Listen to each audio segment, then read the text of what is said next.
Assalamualaikum warahmatullahi wabarakatuh. Kami dari kelompok 3 akan memberikan video penjelasan mengenai materi pengambilan keputusan investasi. Sebelum melanjut pada video penjelasan, saya akan memperkenalkan nama-nama pemateri dari pertama sampai yang kelima. Pemateri pertama, Saudari Ulfa Aziz dengan NIM 1904010149. Pemateri kedua, Saudara Akrama Bitakwa dengan NIM 1904010167. Pemateri ketiga, Saudari Nur Fadila dengan NIM 1904010172. Pemateri keempat, Saudari Afifa Aristawati dengan NIM 1904010161. Dan pemateri kelima, Saudari Ayu Yunita dengan NIM 1904010144. Assalamualaikum warahmatullahi wabarakatuh. Baiklah, di sini saya akan membahas tentang pengertian keputusan investasi dan mutually exclusive project. Langsung saja. Yang pertama yaitu keputusan investasi. Jadi keputusan investasi adalah sebuah tindakan yang dilakukan oleh manajer keuangan dalam mengalokasikan sejumlah dana ke dalam bentuk investasi. Jadi keputusan investasi juga berkaitan dengan proses pemilihan satu ataupun lebih alternatif investasi yang dinilai menguntungkan dari sejumlah alternatif investasi yang tersedia bagi perusahaan. Tidak hanya soal keuntungan besar yang mendasari keputusan investasi, tetapi juga menyangkut adanya risiko. Yang selanjutnya, materi yang kedua yaitu tentang mutually exclusive project. Jadi sifat ini akan memberikan keputusan investasi yang lebih selektif, sebab satu-satunya adalah personal fungsi proyek investasi yang sama antar investor satu sama lain. Jika kamu mengincar suatu investasi yang kamu miliki kuat agar peluang untuk diterima semakin besar juga. Sekian, Assalamualaikum warahmatullahi wabarakatuh.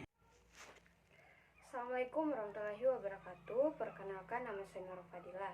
Baik, di sini saya akan melanjutkan materi yang dibawakan oleh teman saya, yang dimana saya akan memaparkan materi yaitu cara pengambilan keputusan investasi. Pengambilan keputusan investasi ada beberapa langkah yang harus dilakukan guna mendapatkan solusi terbaik dan strategi investasi yang paling menguntungkan. Proses keputusan investasi terdiri dari 5 tahap. 5 tahap keputusan yang berjalan terus-menerus sampai tercapainya keputusan investasi yang terbaik. Adapun yang pertama yaitu penentuan tujuan investasi. Pada tahap ini, investor harus tahu apa tujuan mereka dalam berinvestasi. Apakah itu jangka pendek maupun jangka panjang. Risiko tinggi dengan potensi keuntungan yang tinggi atau risiko rendah tapi dengan keuntungan yang rendah pula. Adapun yang kedua yaitu penentuan kebijakan investasi, yang dimana pada tahapan ini dimulai dengan penentuan keputusan alokasi, dimana penentuan keputusan alokasi aset atau asset allocation decision. Keputusan ini menyangkut pendistribusian dana yang dimiliki pada berbagai kelas aset yang tersedia pada saham, obligasi, sekuritas luar negeri. Adapun yang ketiga yaitu pemilihan strategi portofolio. Ada 2 strategi portofolio yang bisa dipilih, yaitu yang pertama strategi portofolio aktif yang meliputi kegiatan penggunaan informasi yang tersedia dan teknik-teknik peramalan secara aktif untuk mencari kombinasi portofolio yang lebih baik. Adapun yang kedua yaitu strategi portofolio pasif yang meliputi aktivitas informasi pada portofolio yang seiring dengan kinerja indeks pasar.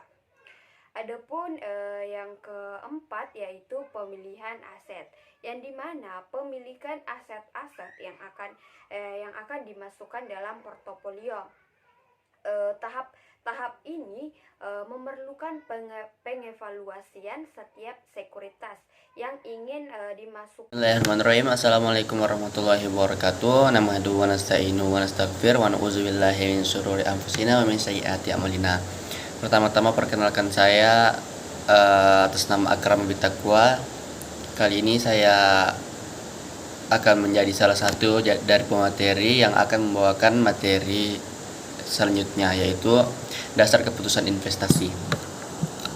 Proses keputusan investasi adalah pemahaman hubungan antar return harapan dan risiko suatu investasi.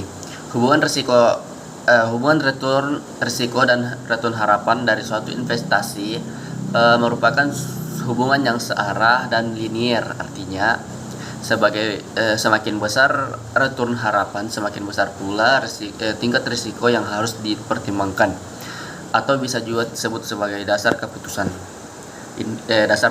investasi. Berikut penjelasannya yang akan saya ringkas, yaitu return merupakan sebutan untuk keuntungan yang didapat dari menanam dana pada sebuah instrumen investasi. Ada dua jenis return pada konteks manajemen, yaitu yang pertama return harapan, atau dalam kata lain expected return, yang merupakan tingkat return yang diantisipasi investor di masa datang, dan return aktual atau yang terjadi dalam kurung realized return, yang merupakan tingkat return yang telah diperoleh investor pada masa yang lalu. Risiko merupakan sebutan untuk kerugian yang dialami oleh investor karena berbagai faktor. Kebanyakan risiko terjadi karena hal yang tidak terduga, strategi yang tidak matang, dan kesalahan pada kalkulasi dan analisis seorang investor. Hubungan tingkat risiko dan return harapan yang merupakan hubungan yang bersifat searah dan linier. Artinya semakin besar risiko suatu aset, semakin besar pula return harapan atas aset tersebut. Demikian juga sebaliknya. Itulah tadi materi yang sempat saya bawakan. Saya kembalikan kepada moderator. Sekian, assalamualaikum warahmatullahi wabarakatuh. Assalamualaikum warahmatullahi wabarakatuh. Saya Afifah Alistawati dengan NIM 1904010161. Saya akan memberikan penjelasan mengenai cara mengambil investasi yang tepat. Yang pertama, kenali dulu jenis investasinya sebelum memutuskan untuk berinvestasi. Sebaiknya kita mencari dahulu mengenai jenis investasi yang nantinya menguntungkan dan tidak menimbulkan suatu resiko dengan cara mengambil keputusan yang tepat. Dalam menentukan suatu investasi mana yang baik dan tidak, kita harus sesuaikan dengan kemampuan finansialmu, karena akan mempermudah tujuan investasi di masa yang akan datang dan kelak tidak akan menyebabkan suatu kerugian yang besar pula. Yang kedua, menentukan tujuan dan kebijakannya.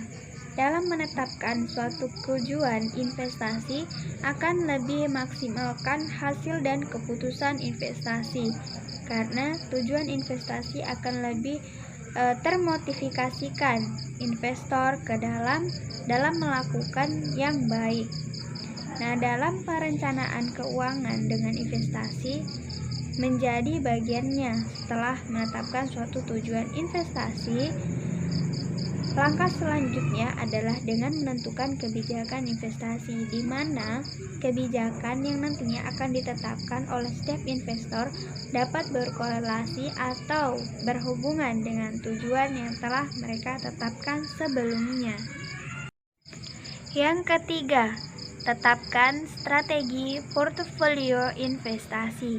Nah, dalam strategi portofolio kita harus ada beberapa strategi, yakni strategi portofolio aktif dan strategi portofolio pasif.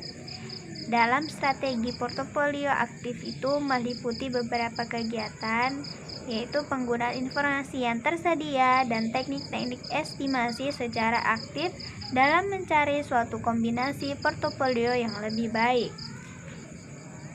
Strategi portofolio pasif adalah suatu aktivitas investasi yang dimana pada portofolio yang sering dengan kinerja indeks pasar, yang artinya juga portofolio yang dilakukan hanya mengikuti indeks pasar yang ada.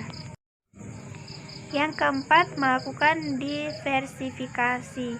Diversifikasi merupakan suatu cara untuk mengendalikan risiko karena walaupun berinteraksi pada beberapa aset investasi yang dimiliki. Sekian materi yang saya jelaskan. Assalamualaikum warahmatullahi wabarakatuh. Assalamualaikum warahmatullahi wabarakatuh. Nama saya Ayu Yunita dan NIM 1904010144. Nah, saya akan melanjutkan materi yaitu cara mengambil keputusan investasi yang tepat. Nah, yang kelima yaitu mengambil tingkat keuntungan dan risiko sebagai modal. Nah, untuk menghitung suatu keuntungan ataupun risiko, kita harus menghitung dengan cermat dua hal tersebut.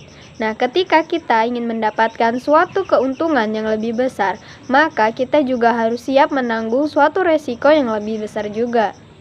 Yang keenam, tentukan jangka waktu investasi. Nah, dalam menentukan jangka waktu investasi, ini dapat menentukan berapa sih kisaran risiko yang nantinya akan ditanggung. Nah, investasi jangka panjang ini juga memiliki risiko yang lebih tinggi juga. Karena ini disebabkan investasi saham itu mengalami fluktuasi yang tinggi dari waktu ke waktu. Namun juga memiliki tingkat keuntungan yang relatif stabil juga. Nah, yang ketujuh adalah mengenali diri sendiri.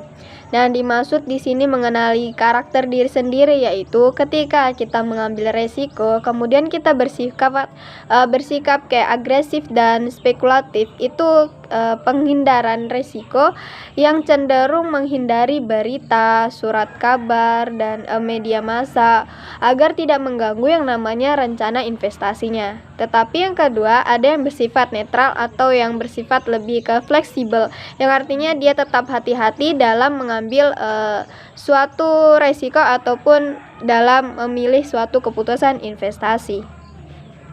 Dan yang kedelapan adalah evaluasi kinerja portofolio. Nah, evaluasi kinerja portofolio itu dilakukan secara rutin agar kita bisa mengukur serta mengetahui kinerja dari portofolio yang lebih baiknya nanti. Nah, itulah video penjelasan yang bisa saya sampaikan. Assalamualaikum warahmatullahi wabarakatuh.